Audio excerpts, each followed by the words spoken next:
రైతుల పాలన ప్రజాపాలన అన్నారు రేవంత్ రెడ్డి పాలన ఈ 15 నెలల కాలంలో రైతులను పాతాలను తొక్కి పెట్టిండు. ఆ తొక్కి పెట్టి వాళ్ళు చివరికి ఇతని మీద యుద్ధం చేయడానికి రైతులందరూ మూకుమ్మడిగా యుద్ధం చేయడానికి కేసీఆర్ పెట్టే ఈ మహాసభను వేదికగా తీసుకున్నారు. ఇప్పటి నుంచి ఒక లెక్క, ఇప్పుడు ఒక లెక్క. కేసీఆర్ వచ్చిండు, ఎక్కడ ఉన్నాడు, లోపల ఉన్నాడు రాలేదన్నాడు కదా, ఫామ్ హౌస్లో పండుకున్నాడు రాలేదన్నాడు కదా. ఒక్క పిలుపుకు దాదాపు 50 లక్షల మంది, అంటే తెలంగాణలో ఉన్న సగం ఓటర్లు ఇక్కడ వచ్చి ఉన్నారు. ఏ రూపకంగా రోడ్ల మీద అక్కడ ఇక్కడ అన్ని రకాలు కలిపి 50 లక్షల మంది, ఇక్కడ ఒక 10 నుంచి 15 లక్షల మంది. ఇప్పుడే సార్ వచ్చిండు, అక్కడ చూడు.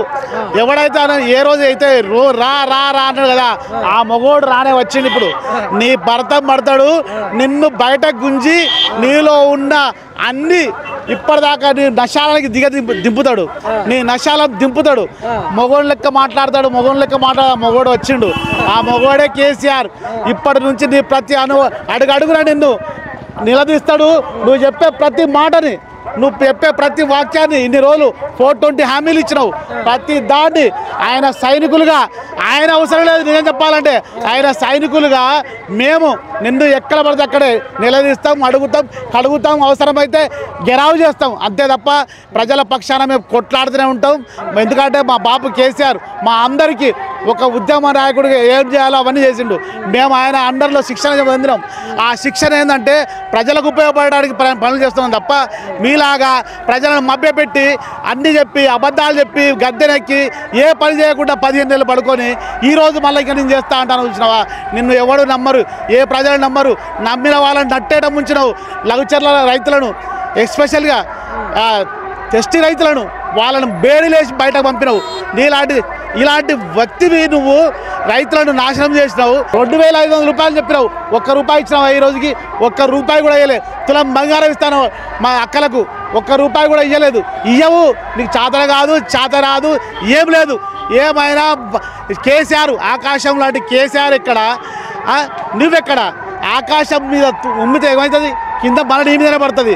అదే రకంగా కేసీఆర్ని తిడితే ఆయన అభిమానులు కోట్లల్లో ఉన్నారు. నిన్ను తిట్టడానికి 1000 మంది, లక్షల మంది, కోట్ల మంది తయారవుతాను. నువ్వు తిట్లు ఈ రోజు తిడతాను కావచ్చు, ప్రతి గుండెకు తగులుతుంది. కేసీఆర్ గుండె తగిలింది. ప్రతి అభిమాని స్వచ్ఛందంగా బయటకు వచ్చి నిన్ను తిడుతున్నారు. రైతులు తిడుతున్నారు, మహిళలు తిడుతున్నారు, అమరక్కలు తిడుతున్నారు. ఊళ్ళల్లో పోయే షేర్లలో పని చేసుకునే వాళ్ళు కూడా నిన్ను తిడుతున్నారంటే నువ్వు అర్థం చేసుకో. నీ పాలన ఏముందో అర్థం చేసుకో. నీ పాలన ప్రజాపాలన కాదు, ప్రజా కంటక పాలన, ప్రజలను హింసిస్తున్న పాలన.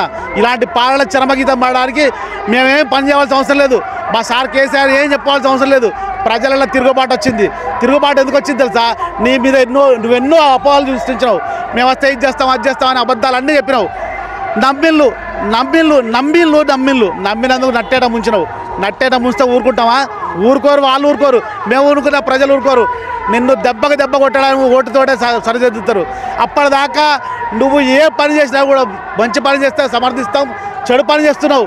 చక్ర మార్గం పెట్టే బాధ్యత మాది, మేము చేస్తాం ఆ పని. మా తరపున కేసీఆర్ కూడా చూస్తారు.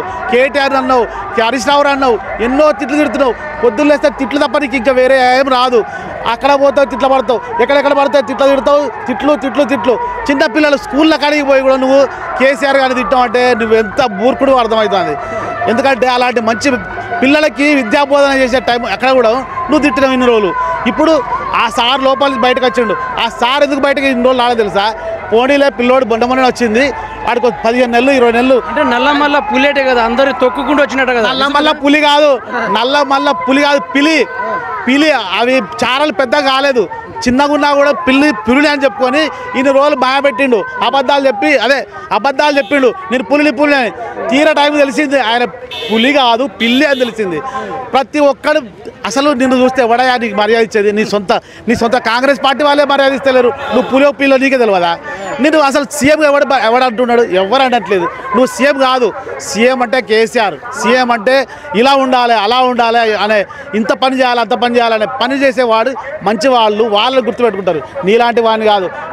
పని చేస్తానని చెప్పి దొంగతనంగా తిరుగుతాను. ఇప్పుడు నేను ఊర్లలో పోతే నేను ఊరుకుంటాడా? సామాన్యుడు అసలు ఏం నిలవనోడు కూడా అబ్బా వాడరబై అని అంటాను. ఆ లెవెల్ దిగజారిపోయినావు నువ్వు. ఎందుకంటే నువ్వు ఎప్పుడైతే ఆకాశాన్ని తిట్టడం మొదలుపెట్టావో ఆ ఆకాశం నీ మీద పడుతుంది, ఏదో ఒక రోజు పడుతుంది. ఆ పడే రోజు చాలా గట్టిగా మళ్ళొక 20-30 సంవత్సరాలు నువ్వు లేకుండానే పోతుంది. ఇప్పుడు కేసీఆర్ ఆనవాళ్ళు లేకుండా చేస్తా అన్నాడు కదా. కేసీఆర్ ఆనవాళ్ళు కాదు, ముందు ఆయన ఆనవాళ్ళు లేకుండా చేసుకుంటాడు ఆయనే. ఎందుకంటే భస్మాసురుడు వస్తామంటే తెలుసా? భస్మాసురుడు అంటే ఆయనే అందరు ఎవరి మీద చేయి పెడితే వాడు చచ్చిపోవాలనుకుంటాడు. అట్లాంటి మనిషి, అంత క్రూరత్వం కలిగిన మనిషి ఒక రోజు ఆయన మీద ఆయన చేయి పెట్టుకోవాల్సిన అవసరం వస్తుంది. ఎందుకంటే ఆకాశం అనే కేసీఆర్ని పట్టుకున్నాడు, ఆకాశం అనే కేసీఆర్ని తిట్టాడు. ఆ కేసీఆర్ తలుచుకుంటే ఒక్కరోజు కూడా నువ్వు ఉండలేవు అనే విద్యాన్ని మేము కార్యకర్తలందరం చెప్తాను. మా ఆకాశాన్ని ఎప్పుడైతే కేసీఆర్ అంటే ఆయన పట్టుకున్నావో ఆ రోజే నీ పతనం ఆరంభమైంది. ఏ రోజు నువ్వు పని చేయకుండా ఉన్నావో ఆ రోజే నీ పతనం ఆరంభమైంది. ఏ రోజైతే రైతులకు డట్టెడ ముంచినావో ఆ రోజే నీ పతనం ఆరంభమైంది.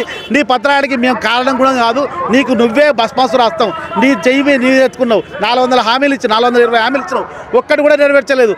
ఆ నెరవేర్చకుండానే ప్రజల ఆగ్రహావేశాలు ఈ 15 నెలలు వచ్చినాయి. ఈ ఆగ్రహావేశాలు కట్టలు తెచ్చుకున్న రోజు ఇంకా అతి త్వరలోనే నీకు మంగళ స్థానాల ఏమంటారు దాన్ని పెట్టి సాగనంపుతారు, బయటకు పంపుతారు. నిన్ను మంగళ స్థానాలు అన్నీ చేసి నిన్ను బయటకు పంపుతారు తప్ప నిన్ను భరించే పరిస్థితుల్లో ప్రజలు, తెలంగాణ ప్రజలు లేరు. నిన్ను నమ్మే పరిస్థితి కూడా తెలంగాణ ప్రజలు ఎవరికీ లేదు. నీ వల్ల ఈ రాష్ట్రం 10 సంవత్సరాలు ఎంత అభివృద్ధి అందిందో అదే 15 నెలల్లో అంత పాతాళానికి దొక్కినావు నీవు. అసలు తెలంగాణ మీద నీకు ఏమాత్రం సోయలేదు, తప్పిపోయింది అంటున్నారు. రేవంత్ రెడ్డి గారు దగ్గర 40 సార్లు విదేశాలు కావచ్చు, ఢిల్లీ కావచ్చు పోయిండు, పెట్టుబడులు తీసుకురాలేదా?